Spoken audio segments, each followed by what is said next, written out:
What up, everybody? It's John Escudero, and I'm here with a gang minus one. Nick is off doing some great work at home.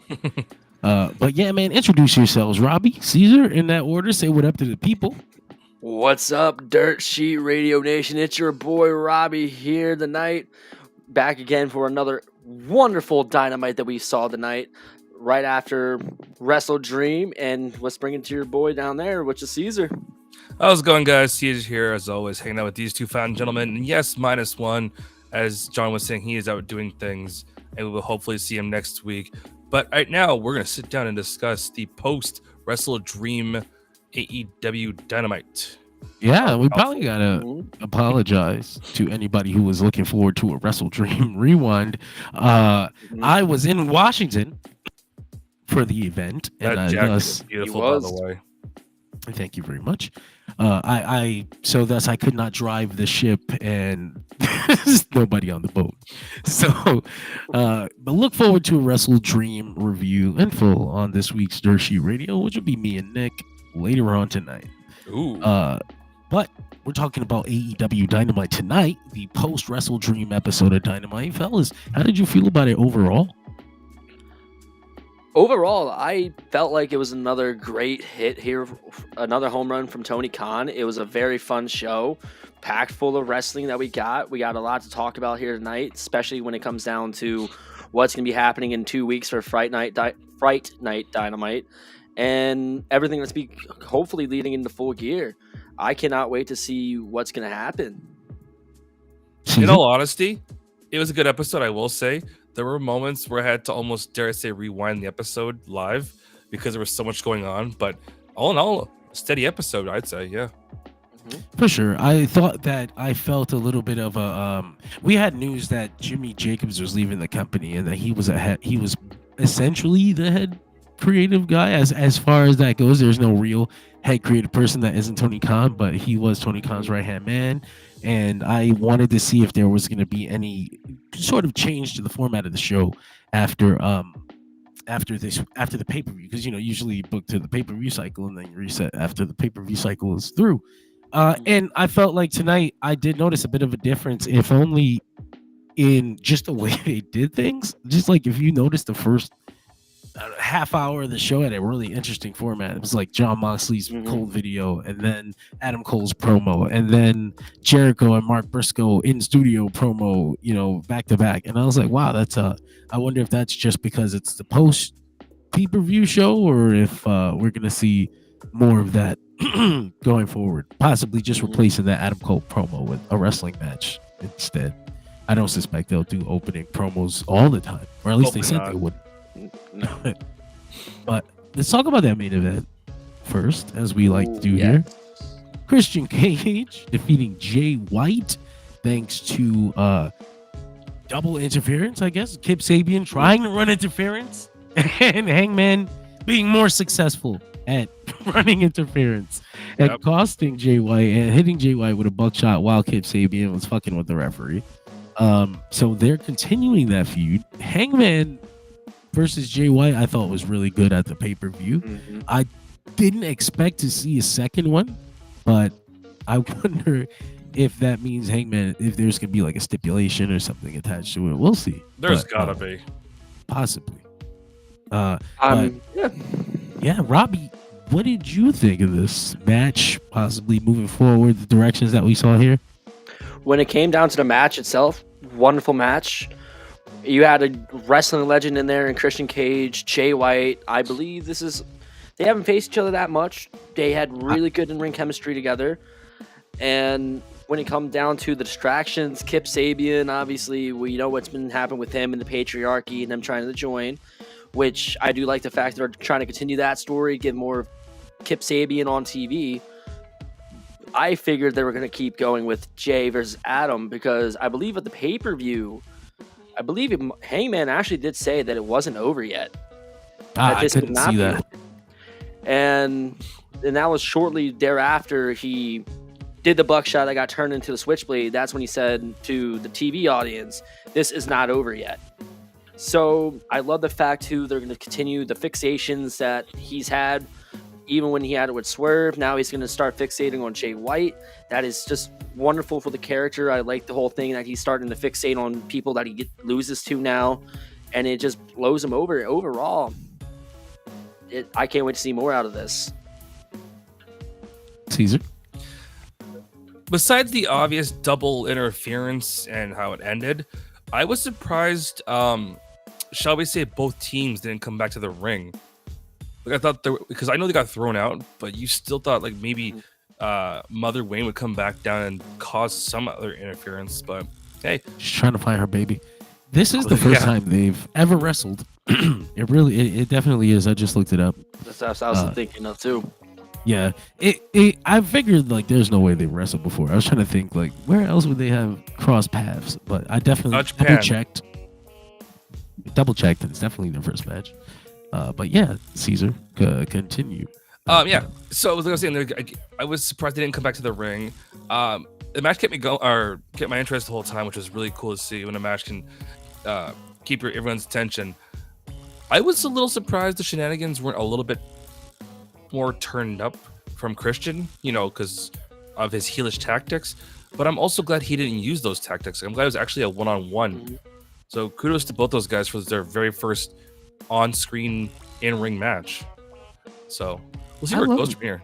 I love that about Christian. Like he's got the stuff going on, and he's got the heel faction, and they do the interference stuff, and then it's his first match with Jay White, and they were like, okay, none of the bullshit. Let's have a wrestling match. And they do have a little bit of the fuck finish at the end, but that's just that's for the part of the court. It's a TV match. 16 minutes. Fucking excellent TV match. And yeah, really excited to see Jay White and Hangman moving forward. So I guess with that, we can double back up to the top of the show. With what was probably my favorite part of the show, right on top. They open with yet another Moxley video package promo, and it's like essentially he hates what AEW has become. 150 dudes on the roster with their junk in their hands, but where are they gonna go if this place dies?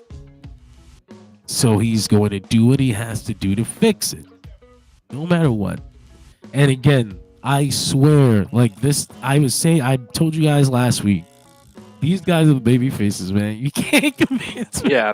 I know that they're aggressive, okay? Yeah. They're a little mean. Yeah. They have mean mugs. Marina's scary. She scares the shit out of me. Stop talking about her. She might hear us. Honestly. I don't want to show up here. She'll throw me through the window. Baby faces. I swear to you, they're the baby faces, man. They're trying to save AEW from itself. And I'm like, hell yeah. We'll talk about that though. But what did you guys think of this opening promo? The thing. When I was looking at it, I wrote down the word creepy. It was just the way he said everything he articulated. It just sounded very creepy. It put more goosebumps onto my arms, which Mox has been doing week in, week out. And I love the fact that he sat there and said he hates the AEW that's been becoming. Because if we look at it when we were looking at the dirt sheets, I like how they're actually kind of tying that in from all the rumors that we've heard that the AEW locker room is not united, that they've always had issues amongst each other. I like how they're trying to tie that in now into the fiction in professional wrestling with this, so that way now we know what the intent and what Moxley's trying to do, and that is to save AEW from itself. And John, I'm going to agree with you on this. They are that new cool faction that are definitely the baby faces. When you look at NWO, when you look at DX, it's hard in this day and age in professional wrestling to cheer for the bad guys who are just that damn cool. And where I kind of see this coming is what would definitely lead into what we saw tonight, which was excellent foreshadowing of what was coming later. They did it to Private Party. They laid out what they're doing to everyone else. They're just not going to say it every week. You've lost your passion. I want to get it back from you. As soon as they attack Dark Order, as soon as they attack fucking these dudes later on, what they do, they cut an aggressive ass promo immediately after. They want their fire. They have their fire under them. We'll see. But Caesar. Honestly, you know a storyline or a gimmick is good when everyone sits there scratching their chins, scratching their heads, and go, "What the hell's gonna happen next?" Like, I don't. Every time Mox cuts a promo, I just shut the hell up and listen, and then my brain goes, "What the hell could he be going on about?" And it gets me more and more intrigued because I'm like, as kind of like Robbie was saying, everything's getting entwined when it comes to storylines, IRL and then in the biz. So it's like, I wonder what he's referring to on this. What is he talking about this? And then, later on he comes out and they did their thing. So it's like every time that he talks, you got to sit there and kind of like pick the pieces of the puzzle and figure out where he's going. So yeah, it's always intriguing when he starts talking about stuff on TV. It makes you sit there and listen rather than just go, "Oh, cool, a promo." So I'm excited. Hell yeah, I agree with that. AEW tonight from San Jose, California. Ooh, very close to me. I should have went, but I already went to. Could have walked down to it. I'm not rich. Not yet. Wrestle Dream was enough. Yeah, it's very fun. I don't like going to TV shows after pay-per-views because it's like it's a come down. I don't really want any part of that. I'm all right. But tonight they had their partnership with DC Comics on display all around the ring, on the ring apron, on the guardrails. It was fucking beautiful. I loved it. I love seeing that. It was very vibrant. Very vibrant. It was so great. It blended well. It stood out too at times. I love it. Adam Cole brings his ass out here. It's all about the boom. Audience is going crazy. He cuts a promo explaining why he turns on MJF. Basically saying he had to fight evil with evil. He kind of shits on MJF. MJF is fake. Look at his hair. It took 2 surgeries, but it's there. He challenged MJF to a fight. MJF's music hits, but he is not here. He is home, I think. I'm not sure. I don't feel like they have a place like that backstage. But he could be on the set of Happy Gilmore too. There you go. That is possible. That is absolutely possible. But he does appear on screen. He tells Cole that he broke his heart. He'll never trust anyone again. So, I assume when they see each other, there'll be violence, but not this week. Adam Cole walks off, and I guess he tells the crowd, MJF is dead. Oh, so but what did you guys think of Adam Cole's promo here, opening the show tonight? Robbie? For that open promo, it was nice. We now know what Adam Cole's going to do. He basically told us at Wrestle Dream what he was going to do, and that was go after MJF. I liked how he does tie into MJF's character and what we know him as, and be like, really, did you really think I can trust you after everything you've done? You really thought you've won my trust?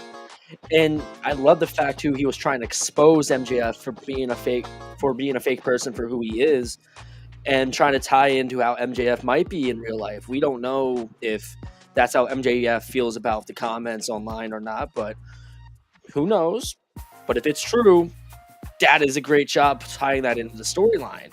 But, however, when it came to MJF's response, I just like the fact that he told Adam that he's never going to get that revenge ever. It was great how he tied into, since you put a void in me after trying to befriend you, you're not going to get your match. And I'm going to that to eat at you for the rest of your life. And I just felt like that is the most uttermost savage payback you can give anyone, is to make sure they feel the same void that you have. And when Adam Cole said, well, you can run, but you cannot hide. So I can't wait to see where MJF might be coming into the ring. They're brawling. So basically, I can't wait to see where it's going to come next. We're finally going to get the rematch from All In last year that we couldn't get since Adam Cole got injured. Keep giving me more of this. Overall, I literally wrote this down in the notes. Overall, excitement. Hell yeah. Caesar, what'd you think, brother? Well, I was glad to see Adam Cole actually back and not, injured, so it's always good to see that. I love hearing his promos. He actually does drop, like, his way he articulates whenever he does his promos. It actually makes you want to listen. The crowd's always in the pocket with everything. The thing I was wondering is, like, when they have their next match, will this just be a traditional one-on-one, you guys think, or would it be a one-on-one with a stipulation? I personally think. Oh no, go ahead, Robbie. I personally think it might be put under a stipulation, considering that the last match they had, that was an Iron Man match. Yeah, exactly. So maybe they'll, since it's been a year and then we've been trying to build for this for a year, this has got to be a big stipulation to finally put the nail in the coffin for their feud. I was just trying to figure out, like, where would they go with it, because those two can both cut pretty brutal promos against each other, or just brutal promos in general, which is always a great thing to see when you have a superstar who can do both of those. So, always a pleasure to see Adam Cole. MJF's an asshole like usual. Why can't you love it? It's great. Both sides were amazing tonight, especially in the double promo. Chokehold. I'm not gonna lie. Adam Cole and MJF on the screen together gave me PTSD from 2023. I was like, John's like, no, the devil's back. No.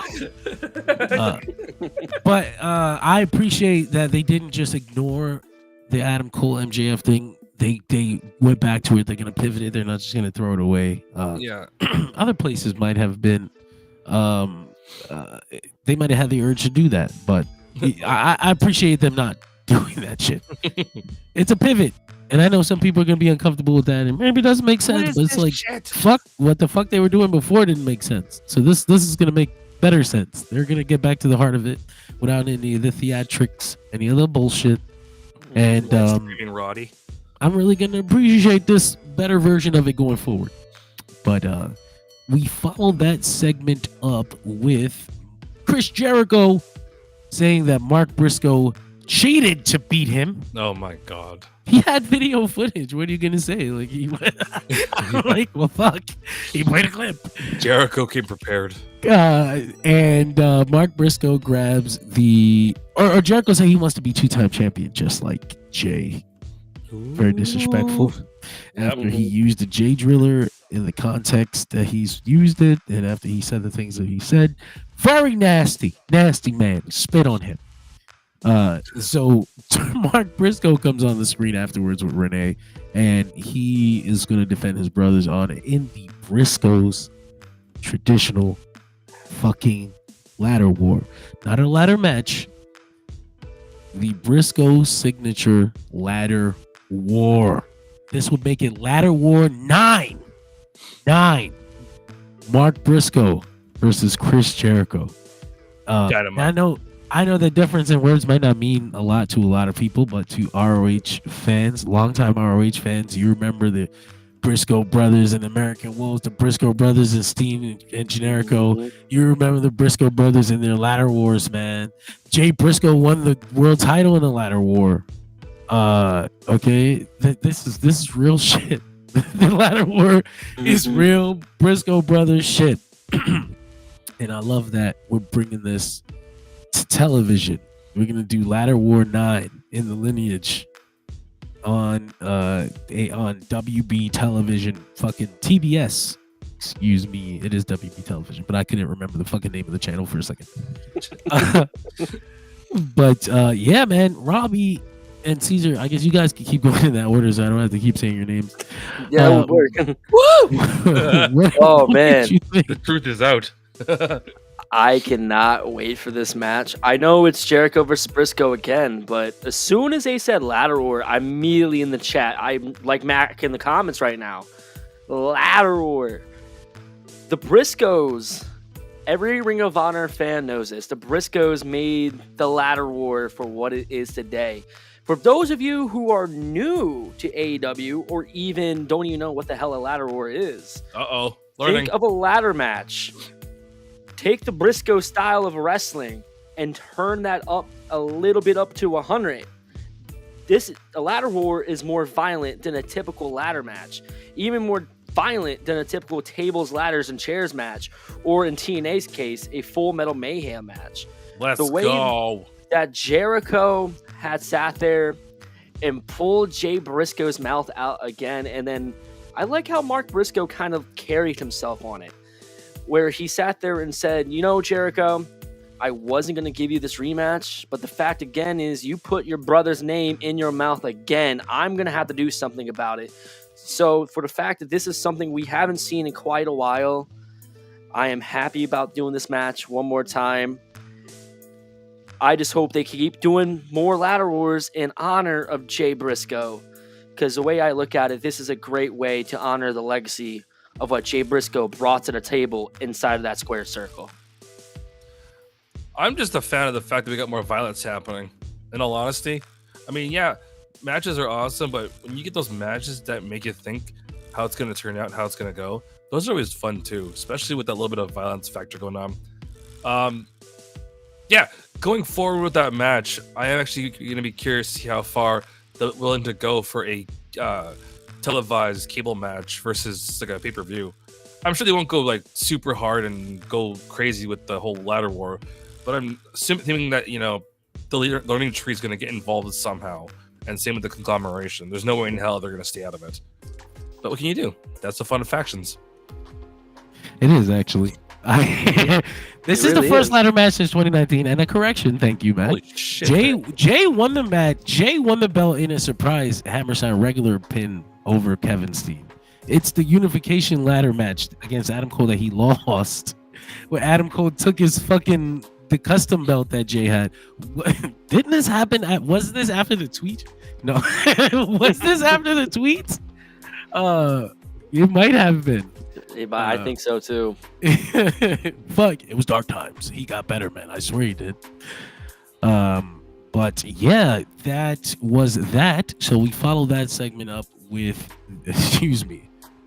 FTR defeating Big Bill and Brian Keith as La Facción Ingobernables, who watches from the back. The Outrunners come out after the bell rings to dance and jive around with FTR, which I'm like, this is exactly what John Moxley was talking about. Like, why? He's gonna fuck you guys up. Like, so this was it wasn't like a bad match. I was just like, okay, this is there. But that was my thought. What did you guys think? When it comes down to the match itself, as you said, it wasn't that bad. I actually kind of liked how Brian Keith and Big Bill ended up doing really well together. I can't wait to see what more they can do. Obviously, they're still a new tag team. It's going to take a little bit for them to get their chemistry. But some of the things I took away from that match was how those beautiful overhand chops from Big Bill, very Paul White-esque, may I add. The Boss Man Slam to hell. That was a beautiful Boss Man Slam. But then the ending of that match, well, actually, let me revert back. Diamond Dust to the Big Boot that they did earlier on that match, that should be Big Bill and Bad Apple's tag team finisher, in my opinion. But however, that was a wonderful match and all, but then the Outrunners come out just to get a handshake. It's all we get. They wanted to show a handshake. They wanted to show FTR their butt, and if you notice, they ran out very excited to show Dax their ass because it said, they were FTR runners, FT runners, or something like that. These guys are fucking dumb. But they're cool though. They're cool though. I like them. They are cool. I like them too. But hey, FTR runners versus the Faction. Yeah. Somewhere down the line, that's what I'd like to see. Agreed. I did want to say real fast before you talk, Caesar. It felt like this and a couple of other segments, there was a lot of focus and talk on the tag team division tonight on Dynamite. You had this segment. You had mentions of new tag teams and people going after the belt. And there was a lot of tag team division storytelling tonight. And that this match was just one of those examples. Caesar? Well, isn't Battle of the Belts this weekend too? Apparently. Yeah, but those never matter. Okay. Don't worry about that. Don't worry about that. Yeah, we'll talk about that on Saturday. No, so match, yeah, it did its purpose. I was actually a big fan of how they used Big Bill in this match. It was good to see him actually, instead of just going, I am the Redwood, blah, blah, blah. It was like he actually did some work, which is pretty sweet to see him, instead of his, what is it called? His Jericho right-hand man shenanigans. Match did its thing, served its purpose, got everyone going. The part that I was most intrigued about was when I almost said FT runners. The runners came out and they're doing their thing. There were times where I was like, "What do I smell a heel turn?" Like it was That's weird. I thought. Like I was like about to get up and grab a drink of water, and I'm like, "Oh, if I get up and I miss this, I'm gonna hate myself." Thankfully, there wasn't a heel turn, but yeah, like John and John were saying, this is the shit they're doing that they don't want around in this company, but they're doing it. So just gotta wait and see what John Moxley does going forward. That's true. We had a Mariah May promo that I'm not sure if it was right now or later on, but I forgot to document It was later so on, yeah. It was so later on. No, I know, but I forgot to write it, and so I'm going to forget to bring it up later on. It's all good. Mac brought it up in the comments that Anna J. Mariah May. Mariah basically cuts his promo, and she's like, man, she almost, in a meta way, kind of shit on the way she was being used leading up to now, but she's like, Mina's still in Japan. Tony's on the cover of a magazine. Like, and I'm here. Britt Baker's got strep throat. Like, she's like, and I'm here without an opponent. And Anna J runs up on her. Bam. And, yeah, she ducked. Mariah tries to slap her. She ducks. She slaps Christopher Daniels, which gives us Anna J and Mariah May in an eliminator match on Battle of the Belts. Since it's an eliminator match, Mac makes a point that that Anna can win because she's been getting the push and she improved a lot since Japan. It's noticed. A lot of people have noticed. Mm-hmm. I wonder, that's kind of weird for me for Mariah to get pinned, but I guess if you're really pushing Anna J and if you're actually going to go with her now off of one Japan tour, like, can we send her back and then another tour? Yeah. If she's keep improving, that'd be fucking awesome. But if we're gonna just go with the push now, like, then she probably should pin Mariah now, and then so when she loses later, she doesn't look like just another loser. But what do you guys think of the Mariah May segment and her and Anna J possible direction in the future? When it came down to the promo, I mean, it was okay. I mean, I did like the fact how she was touching on the fact, like, hey, like, you're not giving me anybody even worthy to face me. Basically, your typical old school heel stuff that you would get out of the promo. Yep. But for whatever reason, when Anna J came in and then that slap to Christopher Daniels after the duck, it kind of looked, to me, was kind of, it was hilarious, but to me, it kind of looked a little bit awkward about how it was executed. Yeah. I felt like it could have been a little bit more smoother if they would have done it the correct way. But hey, when it comes down to Anna J and Mariah May, I wouldn't mind seeing Anna J get that win. She has improved a lot, as what Max has said and then what John has said. But however, I think they are still wanting to build that story between Mariah May, Mina, and Toni Storm. So I think that Mariah May will go over this Saturday just for that reason. And maybe Anna J can still get a push, but be pushed more towards facing Mercedes Moné. But honestly, I would like to see a little bit more that can go into full gear for these two and not just be a one-off and then there goes Anna J. Yeah. It's interesting because, like, Mariah, if for those of us who checked out the pay-per-view this weekend, you just gotta love how there's times where she just complains and then she needs, like, I need some competition. Who the hell's gonna come after me? And then, like you both were saying about the whole Anna J thing, how she's improved. I do remember when she was with the Dark Order way back in the first, like, year of the company. So she's changed a lot over the years. What I was laughing at a second ago, and I read two spots because apparently some spots say that Battle is tomorrow and some say it's this Saturday. But no, what I was laughing, it's Saturday. Yeah, what I was laughing at the back most is my favorite is someone who's complaining, going, "What's with all these eliminator matches? Get rid of them." And I'm like, "You, sir, are an idiot." So I was reading about some of the stuff going forward in regards to the whole women's title match.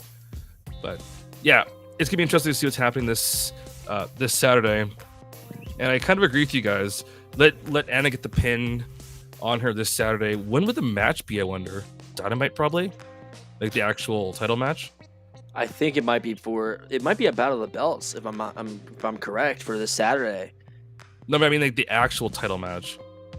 Because if she gets the pin on Saturday, I think what it will be is this probably will either be at Fright Night Dynamite or at Full Gear, possibly.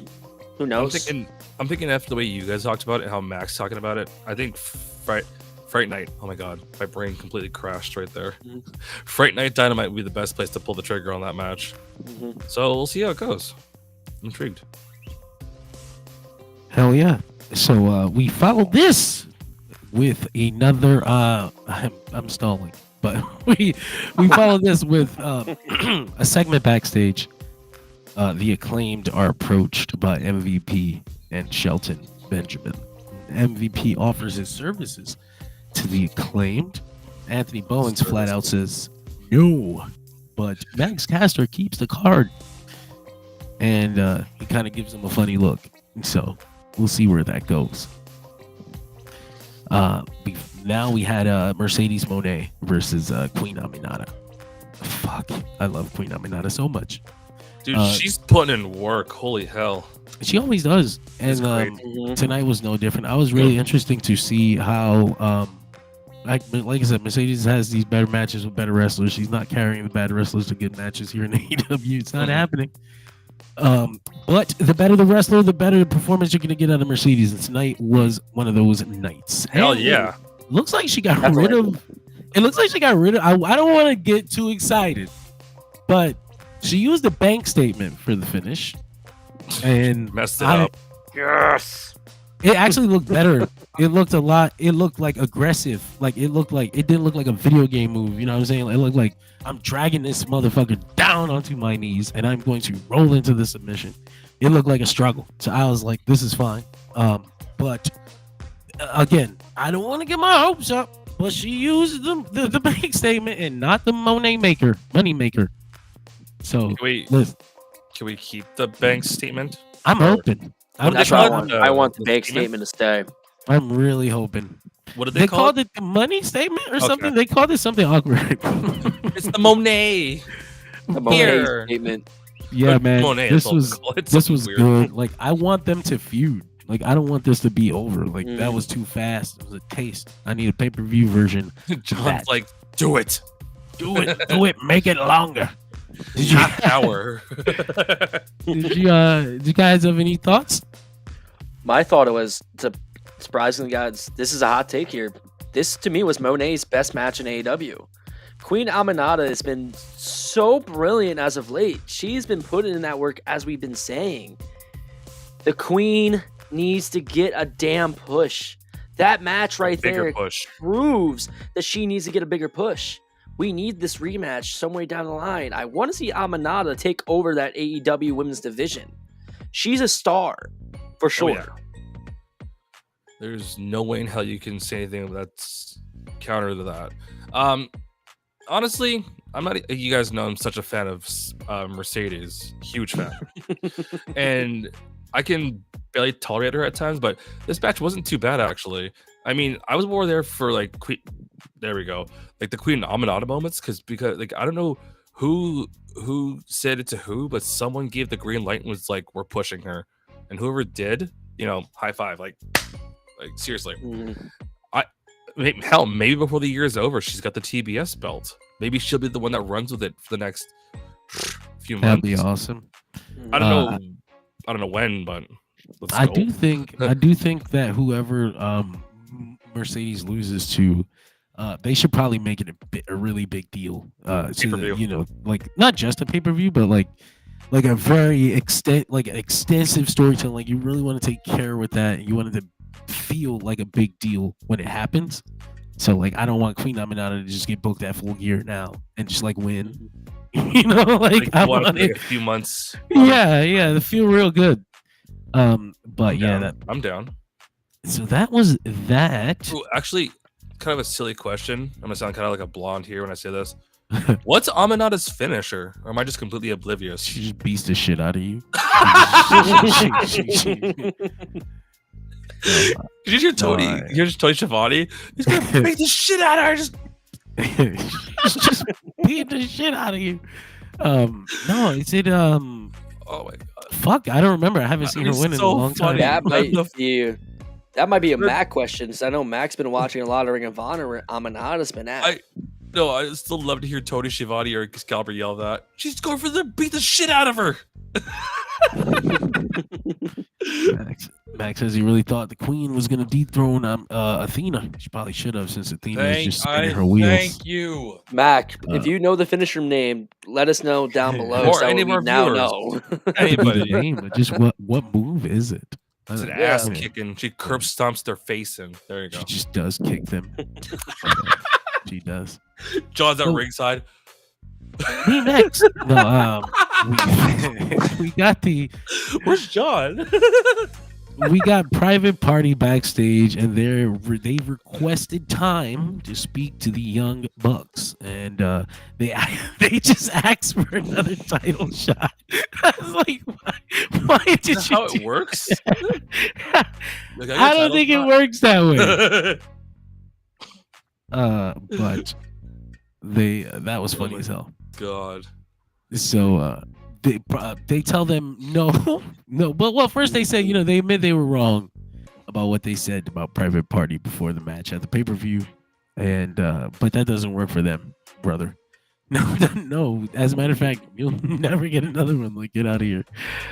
And so Stokely comes up, and he's like, maybe if they had him in their corner, things would have been different. And he suggests they should put their tag team status on the line for another shot at the title, since Isaiah is a single star anyway. And he walks away, leaving Isaiah all smiling, and Quinn looking at him all fucked up. So we'll see where this goes. I really don't want them to get broken up. That's It wouldn't make sense. I would hate that. And Queen's Yeah. crown and the juicy lock. The Now, you know what? I dig it. juicy lock. The top rope. what's a juicy lock? I Please have no see. clue. What do you do? Oh, it's the move she put Mercedes in with the leg wrapped around the arms, where she sits down on Oh, bends her forward. Juicy lock. well, Sounds that cool. makes sense now. But so we follow that with a match, the conglomeration against the elite. Delete. The It was Elite. Elite. Okada and the Young Yeah. Bucks. It was Okada and the Young Bucks. But the match gets interrupted by John Moxley's nameless gang of thugs. They basically are continuing their takeover. They attacked the conglomeration, specifically Orange Cassidy, because he got involved on Sunday. They stomped his ass out. And the Elite were like, damn, you're like, should we get in there? Like, what are they doing? Like, this They is look not, so we didn't approve. We didn't approve of this. They didn't talk to us about it. Like, should we get involved? Like, they keep on talking about AEW. Like, we kind of run this place. Like, what do they mean? Like, what are they talking about? But the Dark Order runs out, and they're like, what the fuck are y'all doing? Like, are you going to get involved or not? Like, you're the EVPs. Do something. And the Dark Order get their ass whipped. Alex Reynolds gets killed. He is dead. Basically, Rest in peace. he's still dead backstage. He is still dead. And the Elite are standing there, and then Jack Perry comes out, and he's like, "Get the fuck! Like, let's get the fuck out of here! What are you guys doing, standing here, even considering this?" And I was like, "Well, that's interesting. That is a really interesting little wrinkle." Because that would mean the Young Bucks are at least having some honorable thoughts, and Jack Perry's like, "Fuck this company." He doesn't have the same emotional connection to AEW that the Young Bucks would. The Young Bucks are the EVPs. They've been here since day one. Jack Perry's been here since day one, but AEW fucked him. And AEW, in his mind, AEW fucked him, and they ignored him, and they kicked him off of TV for 8 months, and he had to beat up Tony Khan to get a job back. So he's like, fuck, I don't give a fuck.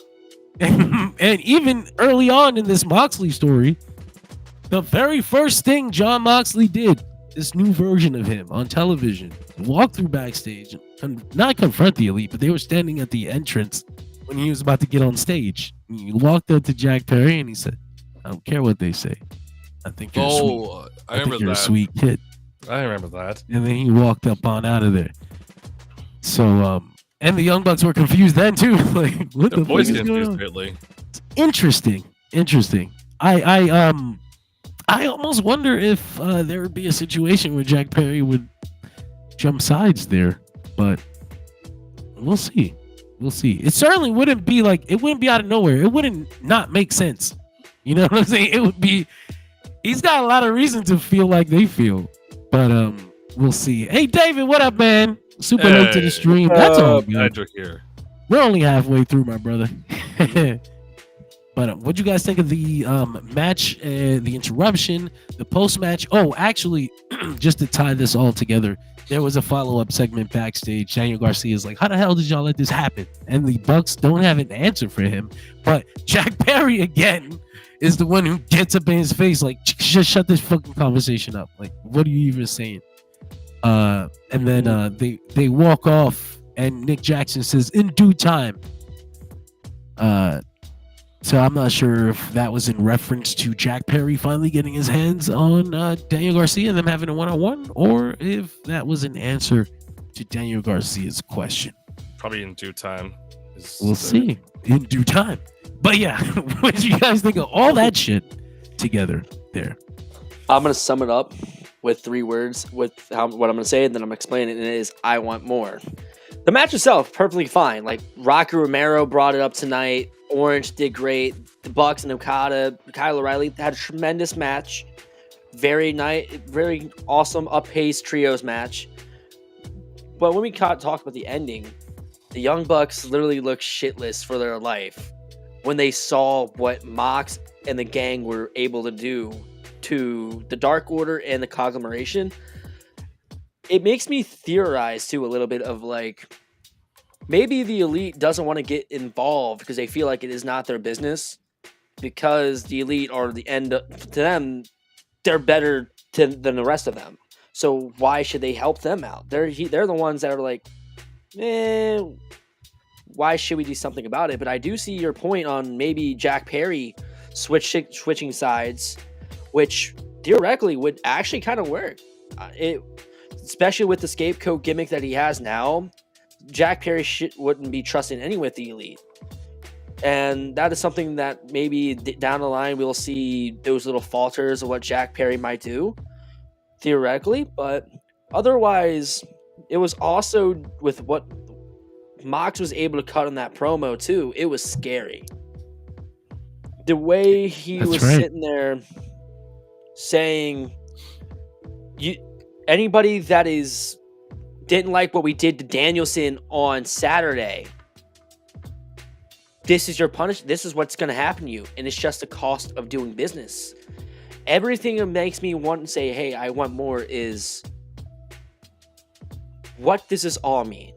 Where is this going to end? And who is running the show with Mox and that gang? It is a constant question, and that is one thing I've been liking about the storyline. Every single week, there's a new question, and we're asking the same questions over and over again, and slowly we're getting those answers to them. And honestly, with Danny and Jack Perry, Danny did say last week that he's back and that he wants gold.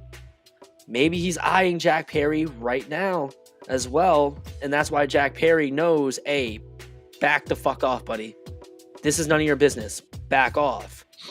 That's where I want to see. I want to see Danny versus Perry at Full Gear. That's where that should go. Hell yeah. David Mann has a bit of a theory of his own.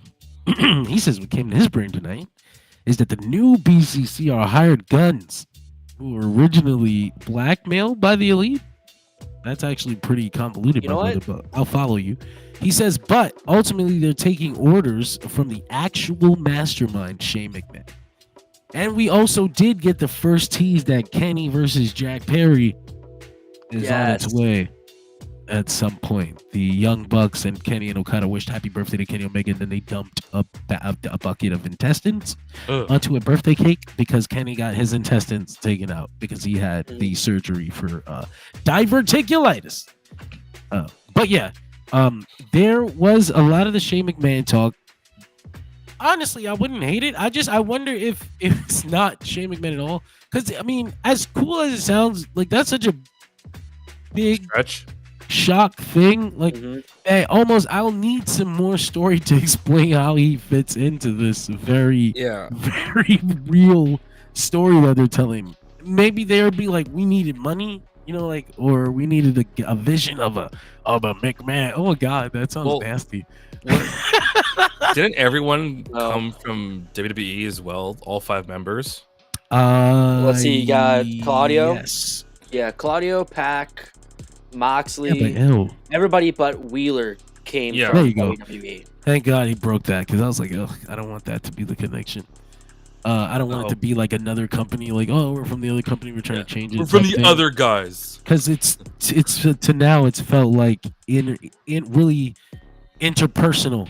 They're doing this because they love this place. They're not doing this because they want to take over and we're the NWO and we want to ruin what they made. They're doing it because they love AEW and they wanted to live. They wanted to survive. They're taking extreme measures. I need to get some more story to see how Shane McMahon would fit into their love of AEW. You know what I mean? So that's kind of why I'm like not too crazy on the Shane McMahon of it all. And I'm worried that people are going to reject whatever the story really is if it ends up not being Shane. If it's been the Elite, they might reject it because that's the thing too. If it has been the Elite the whole time, everybody might like go, really? The Elite? What if it's it was me, Austin. It was me all along. John, you or Nick that proposed the idea of what if it's Tony's dad? That would be great though. Like, I would die, bro. I would die. Actually dead. Like so let's make sure it's not his dad then. We don't want John dying. No way. That would no, I don't even know what to say about that if that happens. Like I don't No, I wouldn't hate it, but also like is that man an actor? Like can he perform? Find out next week on Dynamite. The only thing we know about Shahid Khan is he's just the owner of the Jacksonville Jaguars. We don't really see him that much. If we really want to know who he is as a person, we might have to watch their press conferences just to know what type of person he is and see if he could work in AEW if that is the case. Birdie is the leader of the group. She wanted them to take out Brian so that they can make Daddy come home. She wants daddy time at home. And the BCC didn't even lay a finger on the Elite. But again, I think that's something to do with the Jack Perry connection more than anything. I swear, Mox, that first chapter, that very first thing they showed us of this story was that. There's a reason for that. That's going to come around. And Jack Perry's actions tonight, his behavior tonight, really, really, really interesting, intriguing stuff. RJ City, that man is cooking. So we will follow that with my match of the night. Shelton Benjamin versus Leo Rush. Great. Jesus. Yes. Wow. This was perfect. This was everything. This was what everybody did their part perfectly. Even the managers outside were like hilarious. And a lot of that was on PIP, picture in picture. But if you were watching the regular the trailer feed, you got to see MJF and MVP. A lot of three-lettered M people here now. Anyway, MVP and Layla Gray were like jawing it back and forth, and it was honestly really funny. But yeah, I wanted to show this clip because I know AEW is a little looser on the clips when you're not being mean to them. Because is it the clip I think it is? It's fucking awesome. Oh my God! A step ahead of Shelton Benjamin. Benjamin a step ahead. Leo Rush fight for a moment. Desperately trying to get back. Ooh. And Oh, now Shelton. Yeah, you showed the clip. You showed the clip in there.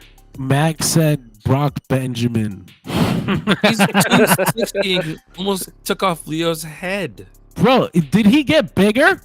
Oh yeah, Like, so much did bigger. he's so been large. jacked. He was I'm jacked pretty his second sure- run in WWE. He's been jacked. He's fucking massive though. In his first run in the Ruthless Aggression, he was like probably like I don't know, like smaller. Now he just looks like a moving Yeah, he bus. was. Yeah, he's a big boy, man. But he even looked even bigger there against Leo Rush. He really worked like a monster style, as we kind of showed Move there. He slowly really, and punch in the face. it was really good. And at this point, I was like, what? I know that they booked Swerve versus Shelton Benjamin for 2 weeks, but I was like, man, I wish that they would have booked that for the pay-per-view. You never And, know. not, and Me just too. straight up done like 4 weeks of Shelton Benjamin push without Bobby Lashley. Because like I'm like, can we just focus on Shelton Benjamin for a minute? Like, wait, hold off on that Bobby Lashley shit for 1 second. Max says Shelton's on that bologna sandwich, 1 chicken breast, 2 asparagus diet. But they put a steak in there, It's buddy. actually 2 chicken breasts and Yeah. 1 steak. You're gonna have to put a steak and another breast in that one to get Shelton's That's it. size. It's 2 breasts and 1 steak. It's all it is. Yeah, it's just a sandwich. There's no bread. The steak is the chicken is the steak bread. And no, the best part is Shelton eats it in 1 bite.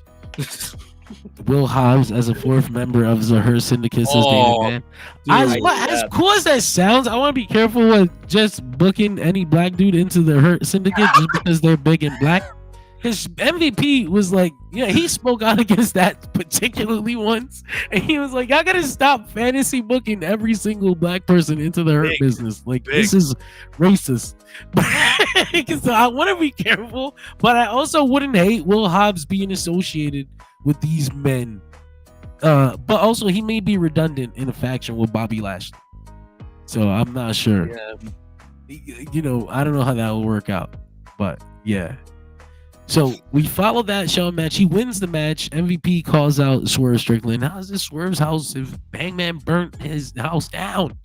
I was like, well, I was waiting for somebody to say that because That was savagery. very obvious too. I was like, that took long enough. So yeah, backstage Swerve basically accepted the challenge. That was his only appearance on Dynamite. I was like, what the fuck? Okay. So the Don Callis family. No, I get it, David. Like, I want him on TV. I want him in the main spotlight. Like, I think Hobbs has been here for so long, and he's been like so underutilized. And then when they did try to start using him, he fucking got hurt. So I would like to see that continue. Maybe put him back in there against Mox. He's like, I don't give a fuck about AEW, but you owe me. Nah. Somebody's gonna be a face, and it looks like it's gonna be Orange Cassidy. At least because Jerry Lynn kind of talked to him, and he was like, you know, somebody's gonna step up, and then the things happened, and now they're attacking him. So, anyway, the Don Callis family has a new member, the Ring of Honor TV champion Brian Cage, and we found that out as they made their entrance, and I was like, oh, okay. And so they get to the ring, and Don Callis says he had gotten a taste of the AEW Tag Team Championships when Will Ospreay and Kyle Fletcher lost at Grand Slam. And so he's recruited Brian Cage to tag team with Lance Archer. And I was like, damn, son, that's crazy. That's fucking awesome. But that's neither here nor there because we just talked about that for a second. And as I mentioned earlier, lots of focus on the tag division and lots of stories going forward in the tag division. And this is yet another one. So Takeshita comes out, and God damn, why was Takeshita so sexy? What the fuck? Holy shit. I was like, what is going on? Like, this man is your girl. swagger. His aura isn't off the charts. Like, He's got that holy championship bonus shit. now. And he's got the gold now. Jesus. He got the Akira Toriyama Dragon Ball pants. Like, I don't Yeah. know what the Stop fuck. AEW.com.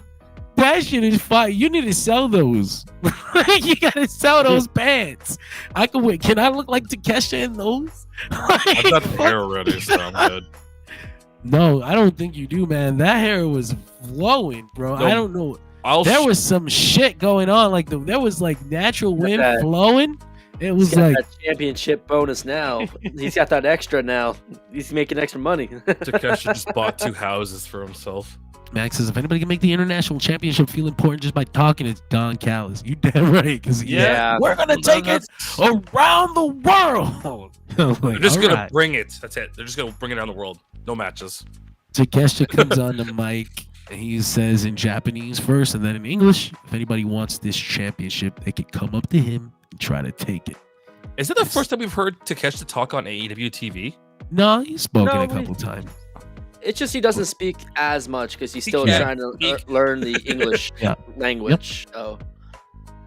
So Kyle Fletcher gets on the mic and he does not. He refuses to elaborate on why he attacked Will Ospreay. Listen, Ken. Listen.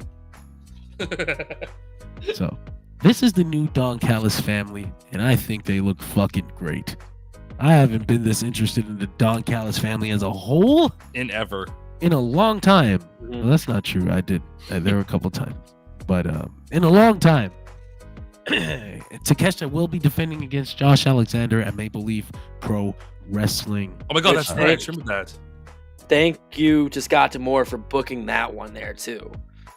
Thank you for that. Caesar, how far are you from that? Too far? Oh, way too far. Damn. Why are you in the fucking back of Canada? What the fuck? I'm not in the back of Canada. I'm the same coast as you are. You're never close to any of the things. Actually, I'm close to Survivor Series. Get your ass to Survivor Series. It's Vancouver, right? It's like, I can literally hit the building from here, but yeah. You gotta get in that motherfucker. Oh, trust me. Isn't it Maple Leaf like in Calgary or something like that, where it used to be? No, Scott's got that going on in Windsor. That pay-per-view. Windsor? It's called. Oh wow.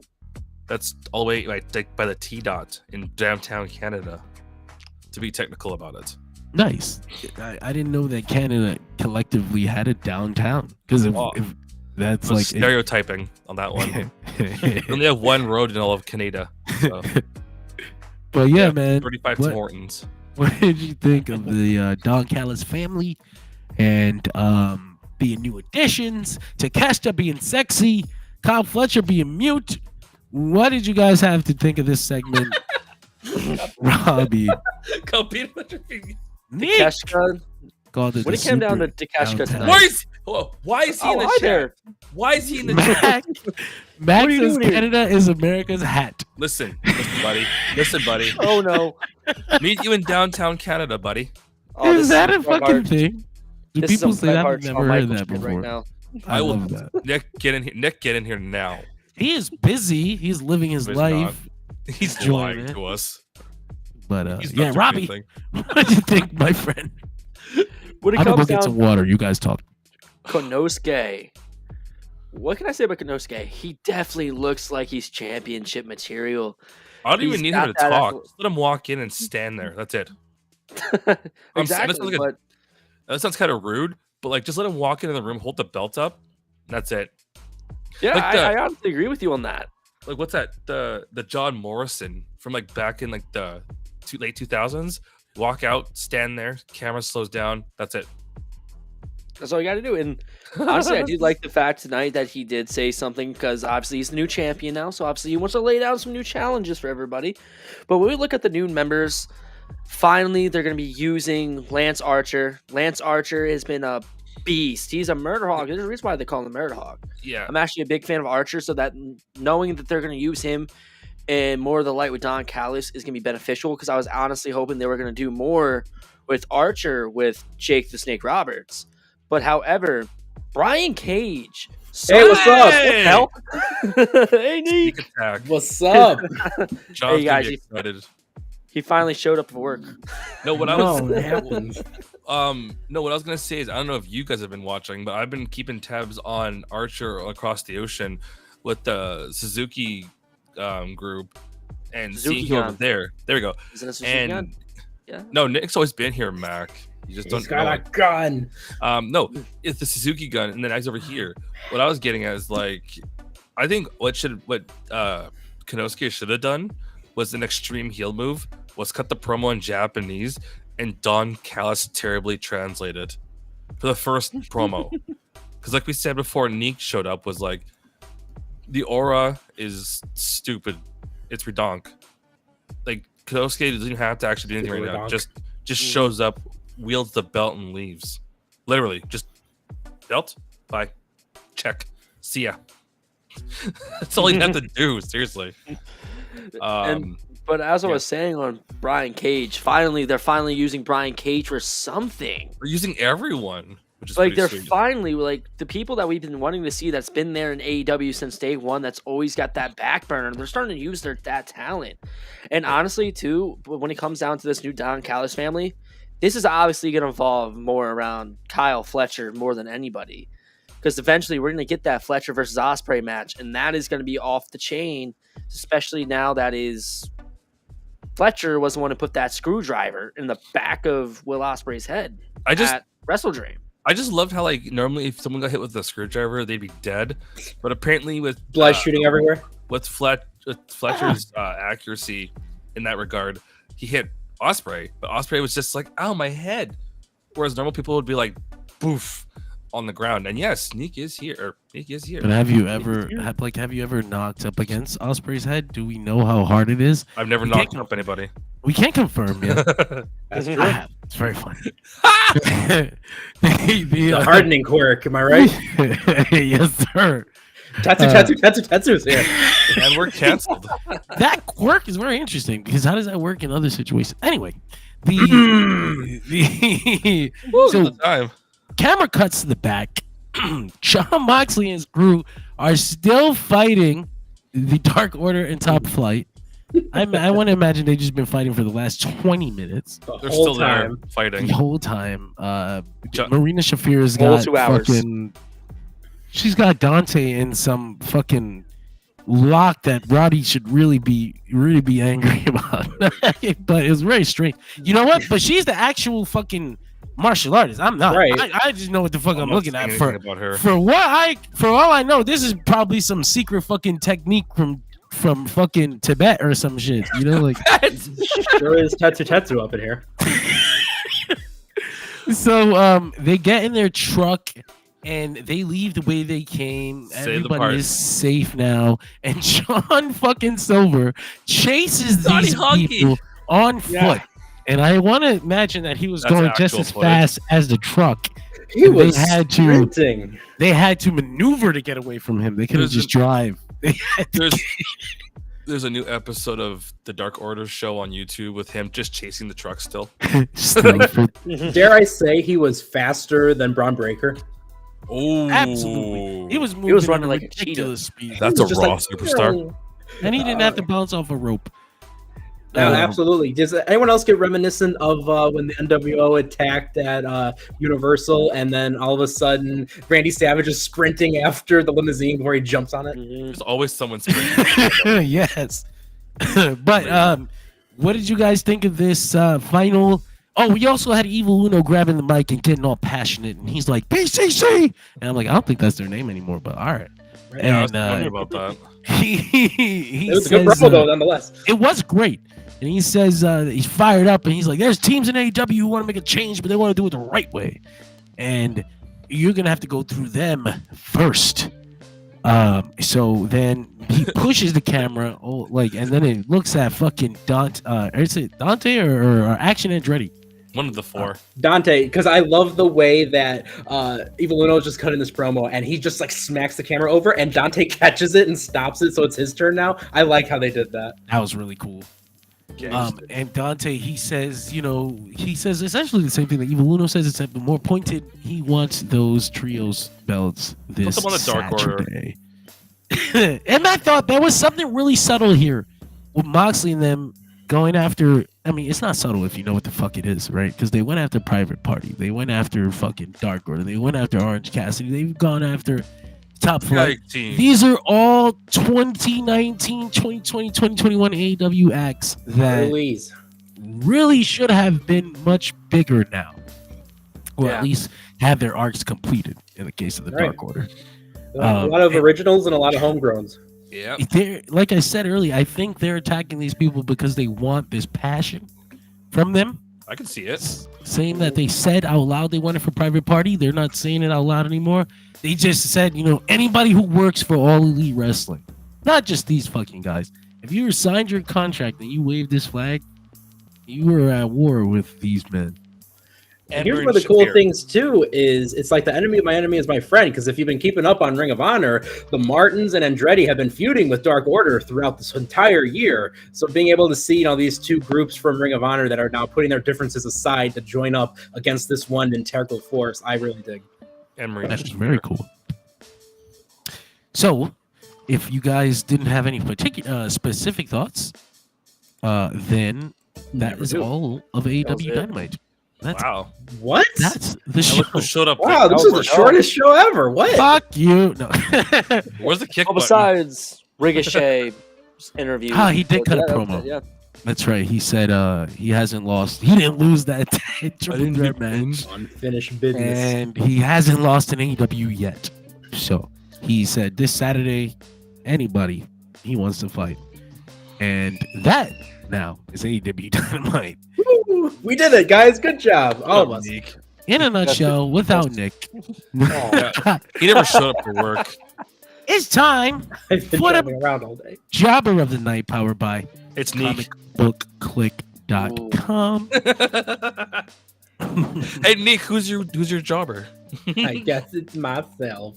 No. Oh. No Go way. first, Nick. Oh, okay. Well, hey, if we're going with our jobber of the night, listen, I gotta go with the Martin brothers because they completely no-sell the whole beating that they got in the ring and behind the scenes, because all of a sudden they're just back up like it's nothing. Andretti's at least looking a little beat up. He's just like, oh my jaw. But the other two are just absolutely fine. And give that same thing to Alex Reynolds, because he was standing up back there too, wasn't he? And he got beat up worse than anyone. And they killed him on TV. Like, they actually killed him. Oh, Mac, my man. What I'll an be ass seeing kisser. you Friday. Fuck you guys. For what? Nothing. That's right. Oh, for the Spring Stampede 1999 recap No, show. we canceled it. Whee! Look at that plug. Look at that. Look at there it is. Woohoo! Let's We go. should make sure that we should get a version of this that has a side by side with the original poster, so that people know exactly the reference. It's beautiful, honestly. All right, this Mac, poster. get it done. But yes, Nick, his jobber of the night is the Dark Order, yes. most of them. And so, Robbie, Most of them. who's your jobber of the night? My jobber night is who is also alongside them, and that is Top Flight. They did absolutely nothing to help when it came down to getting their asses beat. Especially, how the hell did you let Marina Shafir be hanging on a whatever the hell that was and being stuck in between her legs? I don't know. It's just Top Flight as of late has done nothing for the past month, and they have done nothing to prove themselves in tag team action, in my opinion. And honestly, no wonder why the Mox gang has been able to whip their ass so easily. So, Top Flight, you're the jobbers of the night. Caesar. I'm only gonna say it because, Neek didn't get to share his views, but we don't really need to worry about his views. What are you talking about? Mac's right there in the audience. He wants to hear all about it. If only we had another podcast for that. What? Maybe later. Yeah, like later in the evening or tomorrow morning when you're on your way to work. Something like that. That'd be wild. If I'm gonna give it to somebody, and I've been looking on eBay to see if his teeth or his head are on there, but I'm gonna give the jobber of the night to Leo Rush for that one kick he took. I'm pretty sure his head detached when he got that super kick or thrust kick or super duper kick. Take your pick, we want to call it. Holy shit! I heard that kick go off, and I actually started writing an obituary because of how intense that was for Shelton being 6'5" and 300 pounds of pure muscle. Yeah. Oh, pure house, not Pure muscle. house. He's just a moving house now. It's not even muscle anymore. Holy shit! I'm worried going forward. I'm excited, but John, I'll let you take the last spot. All right. My jobber of the night, like I said earlier, is Alex Reynolds, because he absolutely died. They hung him and then smashed him with the steel stairs. Why was he fighting back there? Whoever's job it was to oversee things like this? Like you fucked up. But that's my job of the night. That's my job of the night right there. Where were you, RJ? Anyway, that brings us to our megastars. Megastar. Oh There my it goes. DJ Caesar. You don't have a DJ name? Don't you DJ? Caesar. I'll do a bunch of things. I don't have a push play. I'm not a fucking name. DJ. I just push play. Is that what I DJ at igloos and ice rinks. That's racist. You've offended all of Canada. Anyway, I can apologize. It'll be fine. Canadian. my megastar of the night. I'm gonna go first because I went last. That's true. My megastar of the night is motherfucker. I mean, this was obvious, right? I just went first so I can take the good one. Shelton Benjamin. I hate you. Man. Shelton Benjamin and Yeah. fucking Leo Rush. Honestly, like this is crazy. That Right. match out there, I knew it was gonna be good, but damn. All right. I guess I'll go next because I was in the alphabetical order we did. Yeah. My megastar actually isn't one person. It's not two people. It's three. That being the Dark Order, because they're finally meeting for the first time in literally Yes. Join the I Dark Order. remember. Years. And who didn't love their theme and all their antics? I missed them. I miss them. missed I still the have their belt. mask. I missed the belt they used to contend for on the YouTube show. Such weird matches they would do. Who could throw the ketchup package? Who could throw the mustard package? It was all weird, but it was so entertaining. All right, who's next after me? I forgot. It was the Robbie. Yeah, yep. It was the Robbie. Robbie. For my megastar of the night, it's gonna go to no other than John Moxley. Oh, I think I say Escudero. When it comes down to Good job, John. Moxley- Thank you. Thank you. Every episode, John. I appreciate John's it. the He showed up. megastar. But This is not nepotism at all. Give me a shot on the podcast. You're the megastar, John, please. John Escudero. Ooh. There you go. When did you get voice things? Why haven't you been using them all this time? I've been debating on using them just to sneak them in, just to see if I was noticing. So I guess I'll start using them going forward. You could have been doing real things for us, Caesar. Could have been a real damn the whole time. Welcome to the Third Sheet Radio. All right, see, now you're taking it too far. All right, that's it. You're done. Yeah. Thank you. Good evening. that's it. I do think it is still Robbie's turn. Oh yeah, it's always been Robbie's turn. As we have seen with this whole storyline with Moxley as of late, every week he's been hitting a home run.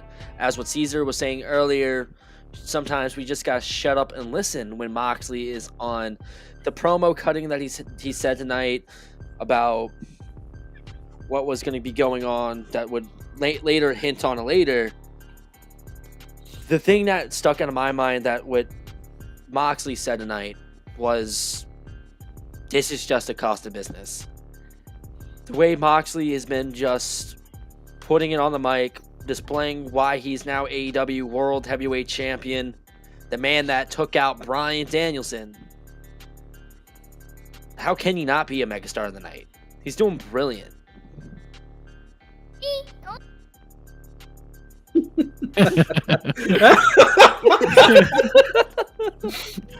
I agree. That is my daughter's megastar of the night. Yeah. She Good thought one. really hard about that. I completely agree with that one. But I But you guess know, you are the only one left, Nick. speaking of agreement, I have to 100% say, because I have been waiting so long to be able to say this, John. You know what I'm going to be saying? it out. I'm going to go with Yes. Shelton freaking Benjamin. Yes. The fact that, number one, I can say this, that Shelton Benjamin is my AEW megastar is just absolutely fantastic. But number two, oh my gosh, like how could he not be? Did you see that match? Like the way he's Can we show that throwing clip Leo again? Rush across the ring. The man's spine is like shooting out from the dude's body. Like Shelton Benjamin came off as an absolute killer. And I am so glad for this because I think this was what a lot of people were worried about. And I'm glad they're taking the time to really establish him before you bring in a Bobby Lashley. Because again, Shelton Benjamin, this is a guy who legitimately at a collegiate wrestling level has out-wrestled Brock freaking Lesnar. So the dude is an absolute tank. He can go. He's a legitimate killer. And I absolutely am so ecstatic that I can say Shelton Benjamin is my megastar of the night. Hell On yeah. AEW. So Mac, Max says Megastar of the Night is John for wearing his own merch to Disney. I did do that. That's goated. That's a bitchin' That's- picture. Oh, That's Why is that picture such good quality though? Because they have a thing at Disney. If you pay for the whole package, they take pictures of you randomly. Like photographers are everywhere. They just take pictures of you, and they don't cost anything. They just go to the app. It's very nice. But yes, I did wear the shirt to Disney, and it was very cool. Fuck you guys. Where can you get that shirt? Yeah, You can get that we need shirt. a spot.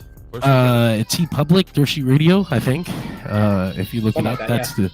My I've daughter been is looking. fucking I've going been looking. nuts. She's letting us know where you can get the T Public. But I'll let. I have to find the link, and I'm not properly prepared to advertise this because it's the Dolphin Pod link, and the Shopify one is down. Go to T Public, type in Dirt Sheet Radio, boom, it's the first thing that pops up there. There you go. Right there. Beautiful. I knew there was something there, but yes, get yourself one of those if you want to see. You Go have to the autographs Shopify that too, came because down. then you can get the one with John, myself, and Greg. Exactly. That's going to be you when you wear that shirt. In front of the. Never mind. Screaming for the great deals that we'll have when you grab that shirt. Dirt Sheet Radio merch, wear it. What about that one website we work with? What was that again? Starts with a C. Comic book click. Comicbookclick.com. Yep. There we go. Where's that link? Hey, I That don't where know. is the down there link? They somewhere. have changed down how here. you do this. This is wild. Everything is different, but Oh, A okay. whole new world. Woo! There it is. There it is. Oh, comicbookclick.com/Dirt Sheet Radio. Ooh, we got links. We got deals. We got Nick. We got John. John talking. Or never mind. We're going to get major reviews. You're going to get pop culture news, wrestling news, comic book news, you name it. It's going to be on comicbookclick.com. Can you beat that? Yeah. Nah, can you? you can't. No. Can you dig it? But Just make sure you use the VPN. Again. Whoa. that's Dershi Radio. The That's hell is that? Dynamite. But that's not the only show that we have on the platform. What There's else we so got? much fucking content here. On Mondays, you can find us after Raw. On Tuesdays, you can find us after NXT. On Wednesdays, after Dynamite. On Thursdays, after Impact. On Fridays, after SmackDown. On Sundays, they got the Wrestling Roundup. They got the 3NT podcast. Very, very soon after this show is over, you've got the Dershi Radio flagship podcast. No, Greg. Greg is at Disneyland. He said, "Fuck you guys. I'm going to Ooh. Disneyland." Is he going to wear the him. shirt too? He's He's gonna throw better. up. He better. That's Dershi Radio uniform to Disney. I'll be there. Just wait. Definitely get the Dershi Radio newscast shortly after this. Live, chill with us overnight, stream, talk shit in the chat. We're talking about professional wrestling news, the last 7 days of pro wrestling, and because there was no Jesus Christ, you don't have There's no children if you snow. want to do a podcast. But because there was no Wrestle Dream review on Sunday, I'll give you mine this week. So yeah. See, that's how I sound when I don't have the Wrestle Dream review. So thank you, John. Thank you for not having children, so that all the streams don't sound like this. Just That's what mine. you're I can thinking. hear you. Hey, it's live. Anything can happen. We just roll through the punches. But Max yes, says, see actual you jerks puncher. tonight. also the Nico Extra Show is on every Wednesday, 10 o'clock Eastern, 7 p.m. PST. Yes. Woo-hoo, let's do it. Thank you boys. guys, though. Thank you guys for joining us. See y'all later. Everybody. Let's go. Good night.